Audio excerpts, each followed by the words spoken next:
The atmosphere in Weatherfield was thick with tension as news spread of Bethany's sudden illness. At the hospital, Daniel paced outside the ICU, his thoughts racing. After the doctors warned him about the severity of Bethany's infection, he knew this would be a tough battle. But the real blow came when the travel insurance company informed him that Bethany couldn't leave the country until her medical bills were settled. The financial strain was a heavy weight on his shoulders, but he knew they had to focus on Bethany's recovery first. Inside, Sarah sat by Bethany's bedside, her heart aching as she watched her daughter stir. When Bethany's eyes fluttered open, Sarah forced a smile, though her stomach churned with anxiety. "Mum." Bethany's voice was barely a whisper. Sarah leaned closer, gently brushing Bethany's hair away from her face. "I'm here, love. You're going to be okay." Bethany blinked, confusion etched on her face. What happened? Sarah took a deep breath, her fingers trembling slightly. "You got an infection, Bethany. A bad one. But you're in the best place now. The doctors are taking good care of you."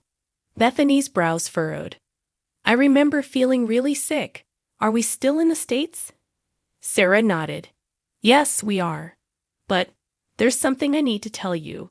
She paused, her heart pounding in her chest. "Because of the insurance issues, we can't leave until your medical bills are sorted."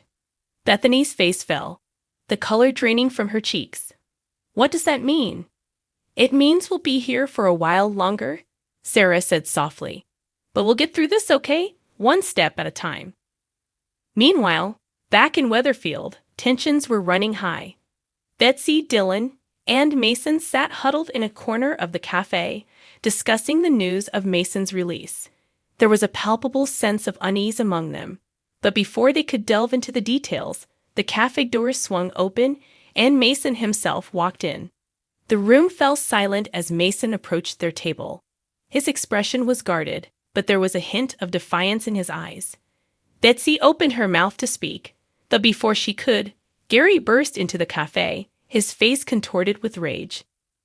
"You think you can just walk back in here like nothing happened?" Gary shouted, his voice booming through the small space. Before anyone could react, he lunged at Mason, grabbing him by the collar and slamming him against the wall. Mason's eyes widened in shock, his hands scrambling to push Gary away. "I didn't do anything, I swear." Gary's grip tightened, his knuckles white. "You're not fooling anyone, Mason. Stay away from my family, or I swear." "Gary, stop." Stu's voice cut through the tension as he rushed forward, prying Gary off Mason. "This isn't the way." Gary's chest heaved with anger, but he stepped back, his eyes never leaving Mason's face. Stu turned to Mason, his expression apologetic. "I'm sorry, Mason. I should have believed you. If you still want it, the job is yours." Mason hesitated, shock and uncertainty flickering in his eyes. "You mean that?" Stu nodded. "Everyone deserves a second chance. Just don't prove me wrong." Across town, at the bistro, Tyrone and Fizz were trying to enjoy a quiet dinner in celebration of Fizz's 40th birthday. The evening had been perfect. Good food, laughter, and a chance to unwind. But their peaceful moment was shattered when Tyrone's phone buzzed with a message from the school. His face tightened as he read the text. "It's about Hope." Fizz's smile faded. "What now?" "She's been caught vaping at school," Tyrone said, his voice heavy with disappointment. Fizz's heart sank. "Vaping? But she's only—" "I know," Tyrone interrupted, rubbing his temples. "We need to talk to her.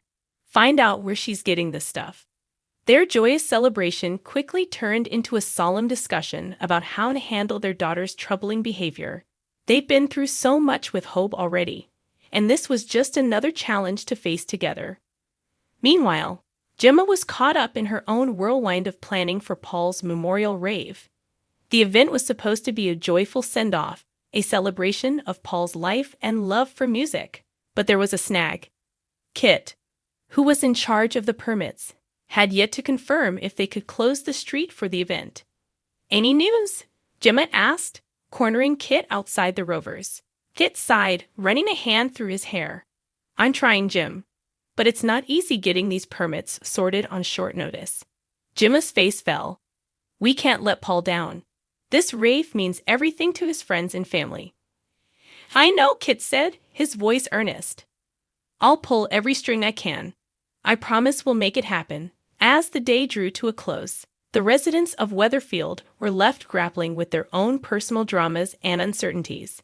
From Bethany's hospital bed to Mason's struggle for redemption, from Hope's troubling secret to the heartfelt preparations for Paul's memorial, life in Coronation Street was as turbulent as ever.